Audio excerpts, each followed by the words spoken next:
Antrasis pasaulinis karas buvo daugiausiai aukų pareikalavęs karas žmonijos istorijai. Jo metu žuvo nuo 50 iki 70 milijonų žmonių. Didelė dalis jų Sovietų Sąjungos ir Kinijos civiliai gyventojai. Tačiau ir tuo laikotarpiu vyko pakankamai keistų įvykių. Vienas tokių įvykių buvo Didžiojoje Britanijoje, kai karo pradžioje visi didieji naminiai gyvuliai buvo dažomi baltai.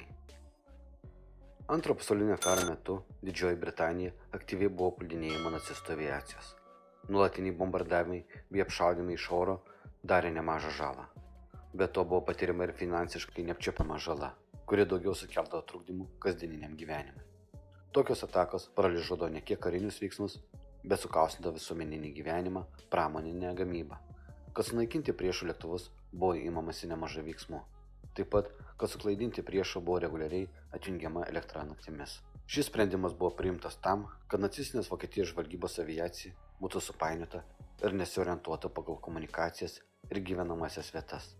Taip pat buvo priimtas įstatymas draudžiantis važinėti įjungtomis šviesomis. Tačiau automobilių eismas, ypač tarp tankiai apgyvendintų vietovių, nesumažėjo tamsiu paros metu. Visų pirma, anglai nakties metu pervežinėjo karinę techniką, amuniciją bei karius. Tačiau toks važinėjimas be šviesų sukeldavo naujų problemų. Tokia problema tapo naminiai gyvūnai, labiausiai karvės, kurios migruodavo tarp ganyklų. Jos neretai išeidavo į kelią ir papuldavo aparatais. Tad tokiuose avarijose žūdavo ne tik gyvuliai, kurie karo metu buvo vertingi, bet ir žmonės.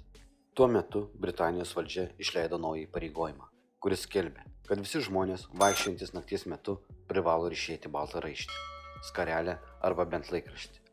Ant mašinų privalėjo būti baltos linijos, kad jos būtų bent šiek tiek matomas visiškoje tamsoje. Šios taisyklės buvo pritaikytos didesniems raguočiams ir arkliams. Ant jų šonų pradėjo piešti didelius baltus dryžius, kurie padėdavo pastebėti gyvūnus važiuojant naktį be šviesų.